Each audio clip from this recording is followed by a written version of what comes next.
చట్టసభల్లో 33% మహిళా రిజర్వేషన్ అమలు చేయడం కోసం పార్లమెంట్లో బిల్లును ప్రవేశపెడుతున్న సందర్భంగా మహిళలందరికీ కూడా హృదయపూర్వకంగా శుభాభినందనలు తెలియజేస్తున్నాను.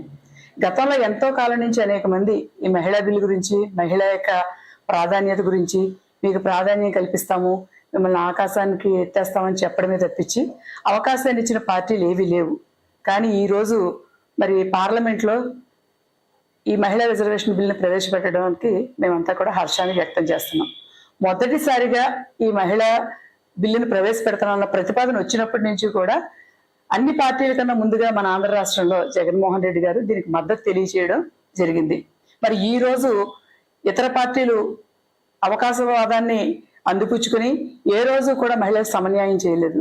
ఈ రోజు మహిళా బిల్లు ప్రతిపాదన వచ్చింది, మహిళా బిల్లు ఆమోదం పొంది అమల్లోకి రావచ్చు. కానీ గత ప్రభుత్వంలో జగన్మోహన్ రెడ్డి గారు ముఖ్యమంత్రిగా ఉండగా 7 సంవత్సరాల క్రితమే ఆయన మహిళ యొక్క ప్రాధాన్యతను ఏ రిజర్వేషన్ లేకుండా వైఎస్ఆర్ కాంగ్రెస్ పార్టీ ద్వారా రాజకీయంగా మహిళల్ని అందలం ఎక్కించారు.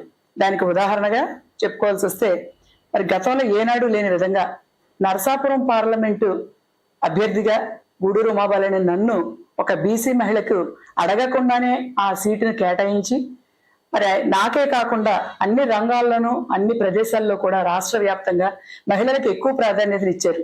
అంటే పార్టీ పరంగా రిజర్వేషన్ అమలు చేసి రాజకీయంగా మహిళల ఎదుగుదలకు సహాయపడిన వ్యక్తి జగన్మోహన్ రెడ్డి గారు.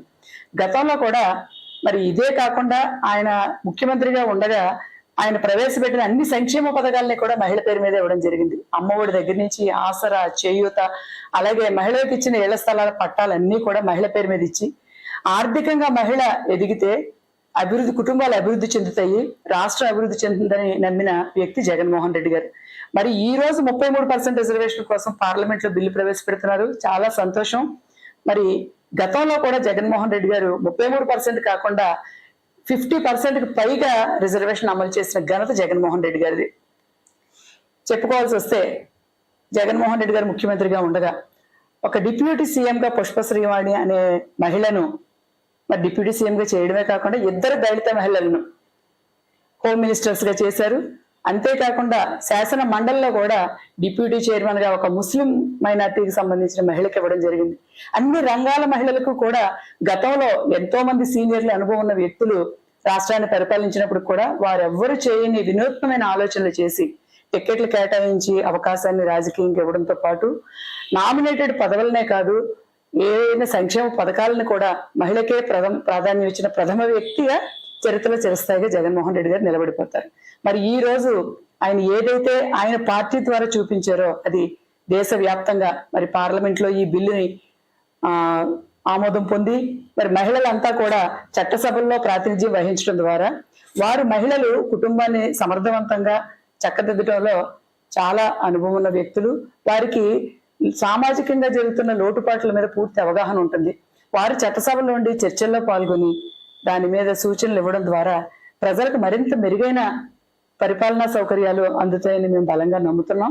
మరి ఈ రోజు ఈ మహిళా బిల్లు ప్రవేశపెట్టిన సందర్భంగా అందరికీ కూడా వైఎస్ఆర్ కాంగ్రెస్ పార్టీ తరఫున మేము శుభాకాంక్షలు తెలియజేస్తూ జగన్మోహన్ రెడ్డి గారి సారథ్యంలో బిల్లు పాస్ అవ్వక ముందే వైఎస్ఆర్ కాంగ్రెస్ పార్టీ ద్వారా మహిళలను రాజకీయంగా, ఆర్థికంగా ఎదుగుదల చేయాలన్న ఉద్దేశంతో పనిచేసే జగన్మోహన్ రెడ్డి గారి సారథ్యంలో పనిచేస్తున్నామని చెప్పడానికి మేము చాలా గర్వంగా ఫీల్ అవుతున్నాం. మరి ఈ రోజున గతంలో ఏ రోజు కూడా మార్కెటింగ్ యార్డ్ చైర్మన్స్ అనేవి మహిళలకు ఇవ్వడం జరగలేదు. కానీ జగన్మోహన్ రెడ్డి గారు ముఖ్యమంత్రిగా ఉండగా మార్కెటింగ్ యార్డ్ చైర్మన్స్ 50% పైగా మహిళలకు ఇవ్వడం జరిగింది. అలాగే మన రాష్ట్రంలో ఉన్న కార్పొరేషన్స్ మేయర్స్ కానీ అలాగే జిల్లా పరిషత్ చైర్మన్లు కూడా 50% పైగా మహిళలకే ప్రాధాన్యతనిచ్చి చైర్మన్లే కాకుండా zilla parishad vice chairmans, marketing yard vice chairmans, అలాగే ఎంపీటీసీలు, ఎంపీపీలు ప్రతి ఒక్క దానిలో కూడా మహిళకి 50% పైగా ప్రాధాన్యత కల్పించి వారిని రాజకీయంగా ముందుకు తీసుకెళ్లిన వ్యక్తి జగన్మోహన్ రెడ్డి గారు. ఈ బిల్లు ద్వారా రాబోయే రోజుల్లో మహిళలు మరింత చురుకైన పాత్ర పోషించి రాజకీయాల్లో ముందుకు వెళ్తూ రాష్ట్ర ప్రజలకు సుభిక్షమైన పరిపాలన అందించడంలో ముఖ్య పాత్ర పోషిస్తారని తెలియజేస్తూ ఆర్థికంగా, రాజకీయంగా మహిళల ఎదుగుదల కోసమే కాకుండా మరి మహిళ భద్రత కోసం పెద్దపీట వేసిన వ్యక్తి జగన్మోహన్ రెడ్డి గారు. మరి ఏ చట్టం లేకపోయినప్పటికీ కూడా దిశ చట్టం ద్వారా దిశ పోలీస్ స్టేషన్లని, దిశ యాప్ని ఏర్పాటు చేసి మహిళలకు భద్రత పెంచి రక్షణ కల్పించిన వ్యక్తిగా జగన్మోహన్ రెడ్డి గారిని అంతా చరిత్రలో చిరస్థాయిగా గుర్తుంచుకుంటారు.